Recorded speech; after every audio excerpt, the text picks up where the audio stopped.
మన ఇండియాలో the best and one and only place Akshardham. ఈ అక్షరధామం కోసం ప్రత్యేకించి చెప్పాలి, ఎందుకంటే ఇది నా మనసుకు దగ్గరగా ఉంది. చాలా ప్లేసుల్లో నాకు బాగా ఇష్టమైన ప్లేస్ కూడా ఇదే. సరే, ఇక్కడ ప్లానింగ్, ఇక్కడ కట్టడం, ఇక్కడ సంస్కృతి, ఈ తలుగు టెంపుల్లో ఉండే ఎన్నో వింతలు విశేషాలు చూస్తే కనుక వాళ్ళు 100% ముగ్ధుడవ్వాల్సిందే. నవంబర్ 7, 2005 మనం ఎంతగానో గౌరవించే అప్పటి మన భారత రాష్ట్రపతి అబ్దుల్ కలాం గారు దీన్ని ఆవిష్కరించారు. మన దేశంలో గుజరాత్లో ఆల్రెడీ ఇలాంటి టెంపుల్ ఉంది, ఇది రెండోది. అయితే దీంట్లో ఎన్నో వింతలు విశేషాలు ఉన్నాయి. అందులో ముఖ్యంగా మ్యూజిక్ ఫౌంటైన్ అనేది చాలా అద్భుతంగా ఉంటుంది.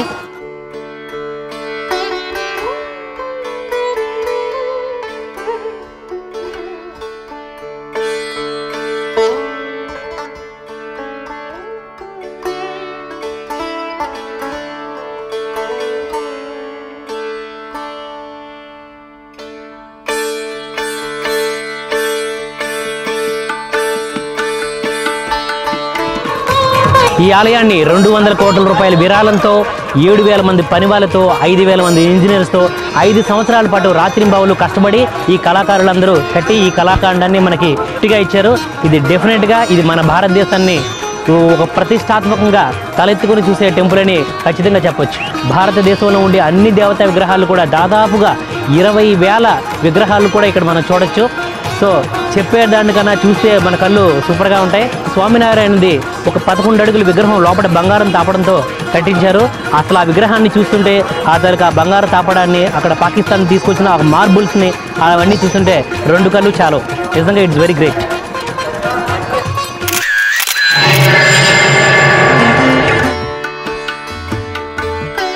సో ఢిల్లీలో చాలా ముఖ్యమైన ప్లేసుల్లో ఈ బిర్లా టెంపుల్ ఒకటి.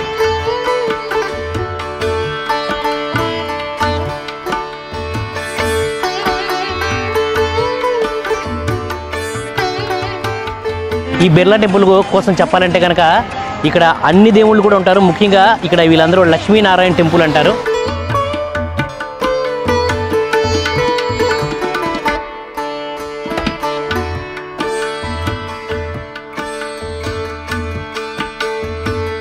ఢిల్లీలో ఉన్న హిందువులందరూ ఎంతగానో ఆరాధిస్తారు. ముఖ్యంగా కృష్ణాష్టమికి అండ్ దివాళీకి మాత్రం కిక్కిరిసిపోయినంత జనం ఉంటారు.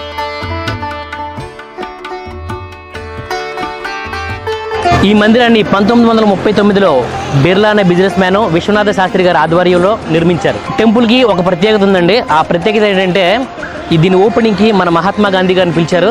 అయితే మహాత్మా గాంధీ గారు ఒక షరతు పెట్టారు. అదేంటంటే అన్ని మతాల వారిని కూడా లోపలికి అలౌ చేస్తేనే, అనుమతిస్తేనే నేను ఈ టెంపుల్ ఓపెనింగ్కి వస్తాను అని షరతు పెట్టారు. ఆ రకంగా ఈ టెంపుల్ని మన మహాత్మా గాంధీ గారు ఓపెన్ చేశారు. ఈ బిర్లా మందిర్ మార్నింగ్ 6 గంటల నుంచి రాత్రి 10 గంటల వరకు తెరిచే ఉంటుంది. ఇక్కడ లోపల ఓన్లీ లక్ష్మీనారాయణ మాత్రమే కాకుండా వినాయకుడు, ఆంజనేయ స్వామి, సాయిబాబా అన్ని దేవుళ్ళతో కలిసి కృష్ణుడు అన్ని దేవుళ్ళు కూడా లోపల ఉంటారు. సో చూడడానికి చాలా డివోషనల్గా ఉంటుంది. లోపలికి కెమెరాలకు కూడా అలౌడ్ లేదు, ఫోన్ బయట పెట్టేసి వెళ్ళాలి. సో ఎనీహో మీరు కనుక ఢిల్లీ వస్తే కనుక తప్పకుండా ఈ బిర్లా టెంపుల్ కూడా చూడండి.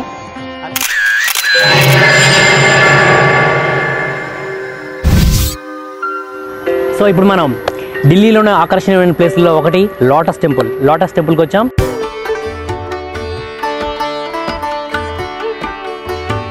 ఇరవై 26 ఎకరాల్లో కట్టిన ఈ లోటస్ టెంపుల్ 1986లో ప్రారంభించారు. ఇక్కడ 2,500 మంది ఒకేసారి ప్రార్థన చేసుకునేందుకు వీలుగా ఉంటుంది. చూశారు కదా ఎంతమంది జనం దీన్ని చూడడానికి వస్తున్నారో. రోజుకి కొన్ని వేల మంది, అంటే సంవత్సరానికి కొన్ని లక్షల మంది మన దేశంలో కాకుండా విదేశాల నుండి కూడా చాలా మంది వస్తూ దీన్ని ఎంజాయ్ చేస్తూ ఉంటారు. ఇది బహాయి మతానికి చెందిన అద్భుతమైన ప్రార్థనా మందిరం. ఈ మందిరంకి సంబంధించినంత వరకు లోపల ఏ ఫోటోలు కానీ విగ్రహాలు కానీ ఉండవు. ఎందుకంటే వాళ్ళ మత సిద్ధాంతం ప్రకారం దేవుడు నిరాకారుడు కాబట్టి ప్రతి ఒక్కరు కూడా ఇక్కడికి రావచ్చు. అన్ని మతాల వారు ఇక్కడికి వెళ్ళి ప్రార్థన చేసుకోవడానికి అనువుగా కట్టారు. ఇది దీనికోసం చెప్పడం కన్నా చూస్తే బెటర్. ఒకసారి రండి నాతో పాటు, ఓకేనా? 9 నీటి కొలనులతో అద్భుతంగా ఉండే, చుట్టూ ఒక మంచి పూల మొక్కలతో అందంగా ఉండే ఈ లోటస్ టెంపుల్ గిన్నిస్ బుక్లో స్థానం సంపాదించుకోవడమే కాకుండా మన గవర్నమెంట్ వారు ఈ లోటస్ టెంపుల్ మీద ఒక స్టాంప్ కూడా రిలీజ్ చేశారు.